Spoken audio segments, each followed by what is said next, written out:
আসসালামু আলাইকুম friends, welcome to রুকসানাস world. আশা করছি আপনারা সবাই ভালো আছেন, আল্লাহর রহমতে আমিও ভালো আছি। তো বেশ কদিন পর আবার ভিডিও শুরু করলাম। আসলে কদিন ধরে ভিডিও করতে পারছিলাম না, হাতে প্রচণ্ড ব্যথা। এই যে এখনও ধরে আছি ক্যামেরাটা দিয়ে, হাত পুরো ব্যথা করছে, তার জন্য একটু অসুবিধা হচ্ছিল বলে আর ভিডিও করিনি। তো মেয়েও খালি বলছে আমার রমজান মাস শুরু হয়ে গেছে আর তুমি ভিডিও করছো না, তুমি বন্ধুদের সাথে কিছু শেয়ার করছো না। আমাকেও সত্যি খারাপ লাগছে বন্ধুদের সাথে কিছু শেয়ার না করে, কিন্তু কি করব, হাতের ব্যথা নিয়ে পারছিলাম না। তো আজকে একটু বেশ মানে একটু কম লাগছে, তো ভাবলাম না, আজকে 5 নম্বর রোজা যথারীতি হয়ে গেল, আর এখনও আমি বন্ধুদের সাথে আমার রমজান মাসের রুটিন কিচ্ছু শেয়ার করতে পারিনি। তো তার জন্য আজ থেকে আমি শুরু করলাম আবার। তো এখন বাজে ঘড়িতে 11টা, আর আমার সকালের যেগুলো কাজকর্ম ছিল বাসি সেগুলো হয়ে গেছে, ঘরদোর ক্লিন করা। এখন বসেছি মেয়ের চুড়িদার কাটতে, কারণ এই বেলায় তো রান্না বান্না নেই, রান্না বান্নাও বেলায়, কারণ সবাই রোজা করে রেখেছি। তো এই যে মেয়ের স্কুল ড্রেস কাটতে বসেছি এখন নিয়ে, এটা কাটবো, কাটা হলে তারপর দেখি কি করি। আর কি বলে যে অনেকদিন ধরেই কাপড়টা কেনা হয়েছে, কিন্তু করা যাচ্ছে না, এটা না তো ওটা। কালকেও বসেছিলাম সেলাই মেশিনে, বেশ কয়েকটা প্যান্ট ছিল, কর্তামশাইয়ের প্যান্ট কাটার ছিল, তারপর মেয়ের প্যান্ট কাটার ছিল, সেগুলো সব কেটে টেটে আমার একটা চুড়িদার ছিল সেটা কাটছি, মানে আজকে কাটবো কালকে কাটবো করে পরাও যাচ্ছে না আর কাটা হচ্ছে না, সেটা কেটেছি। একটা চুড়িদার খুলতে ছিল, খুলেছি, মানে সব কালকে অনেকগুলোই কাজ করা হয়েছে সেলাই। তো আজকে ভাবলাম যে আজকে চুড়িদারটা কেটে রাখি, কেটে রাখলে কমসে কম যখন খুশি বসে সেলাইটা করা যাবে। আর বসলে হয়ে যায়, কিন্তু ওই যে বসবো করব থেকে যাচ্ছে, আলস্যতা ধরে যাচ্ছে। তো এই জন্য বসলাম এখন কাটতে। তো চুড়িদারটা কাটাকুটি করি, ঠিকই না?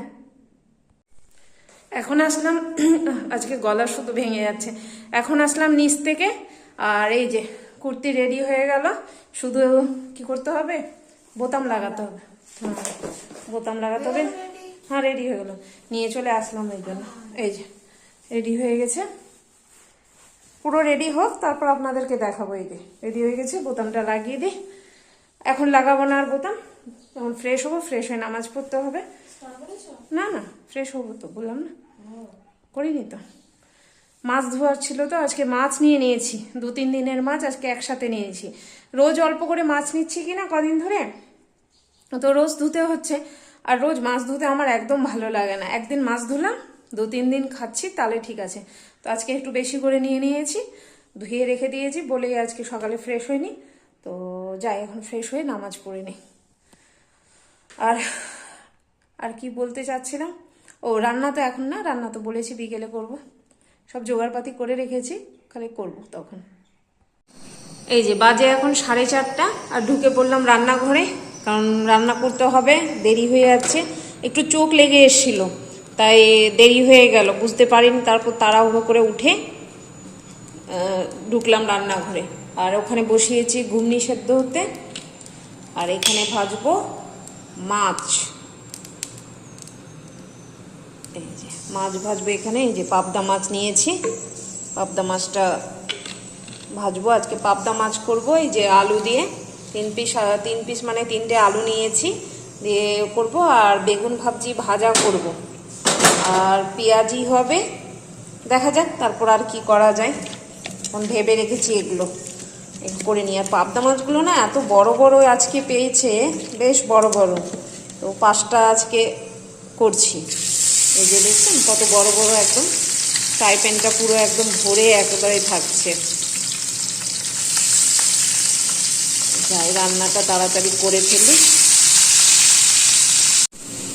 এখানে এই যে ঘুগনি সেদ্ধ হলো, এই ঘুগনিটাই আমরা খাই, কারণ এটা সবাই পছন্দ করে আমাদের, অন্য কিছু করলে খেতে চাইবে না।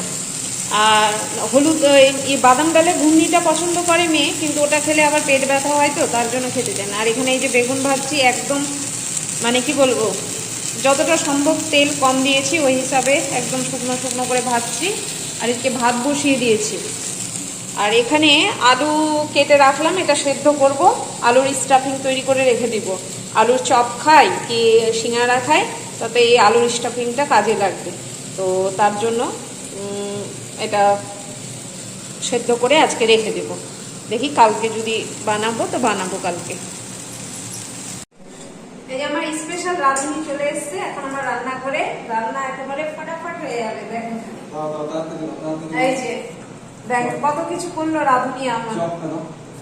সত্যি এই রাঁধুনি না থাকলে আমি বেকার, আমার মানে বেজার না থাকবে না। আমি তো ভালো কথাই বলছি, কি গো এটা ভালো কথা বলছি একদম। হ্যাঁ আমি ফোন ঢুকে যাবো, দাঁড়াও থামো, স্টপ রাখো। এই পেঁয়াজিটা করবো এখন, পেঁয়াজিটা করে নিই। আর এই যে আলু বাটারটা রেডি করে নিলাম, বাটার বলছি স্টাফিংটা। তো দেখি যদি আলুর চপ খাই তো এখান থেকে 2-3টা করে নেবো, আর বাকিটা রেখে দিব কালকের জন্য। মেয়ে কি বলে সিঙ্গারা খেতে চেয়েছি। আমি সিঙ্গারা খেতে চেয়েছিলাম, বলছিলে না কালকে তুমি যেমন সিঙ্গারা বিক্রি হচ্ছে, আমি ভাবলাম তুমি খেতে চাইছো। কে জানি।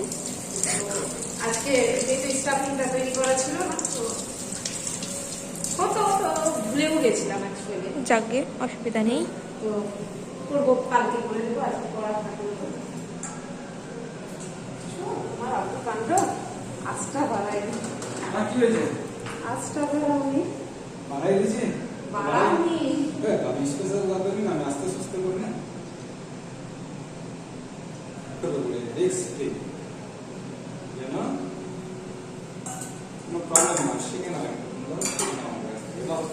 সময় নিয়ে নিল, হ্যাঁ সময় নিয়ে নিল, না বাড়ানো নিল না। হ্যাঁ না বাড়ানো শুনে নিই। আচ্ছা ঠিক আছে, চল হোক, কিছু হবে না, দেরি আছে। তুমি আজকে আমাকে ঢাকটা কিনে এনে দিবে, আমার অসুবিধা হচ্ছে। কটা লাগবে? 3-4টা নিয়ে আসতে বেশি সুবিধা। সবগুলো একই মাপের ওটাই লাগিয়ে দিই, জানো হয়ে যাবে, অসুবিধা নেই। তো আজ হচ্ছে নেক্সট দিন, কালকে আর ভিডিওটা করতে মানে শেষ করিনি, রেখেই দিয়েছিলাম। রোজার দিন বুঝতেই পারছেন, কখনো ভালো লাগছে, কখনো একটু ডাউন লাগছে। তো আজকে সেই বলছি ইফতারের সময় হয়ে গেছে। এই যে সব রান্না বান্না গুলো গ্যাসপত্র পরিষ্কার করলাম। আর কালকে যে বলেছিলাম সিঙ্গারা বানাবো, ওই যে কর্তামশাই আসলো, কর্তামশাই গেছিল মার্কেট। কই গো চলে এসছো, যাও যাও যাও তাড়াতাড়ি উঠে না, আমরা সবাই রেডি আছি, আমি আর রেডি। তো এই যে বানিয়েছি আজকে সিঙ্গারা, একদম গরম গরম সিঙ্গারা। 4টাই বানিয়েছি, বেশি বানাইনি কারণ খাওয়া যাবে না। আর পেঁয়াজি, আর আমাদের এই যে ঘুগনি, শসা, খেজুর, বাস এই তো হালকা ফুলকা। তো চলো বন্ধুরা, আজকের ভিডিওটা এখানেই শেষ করছি। কিছু ভালো লাগলে অবশ্যই সাবস্ক্রাইব করবেন, লাইক করবেন আর শেয়ার করবেন। আল্লাহ সবাইকে ভালো রাখুক, সবার ভালো করুক। টাটা।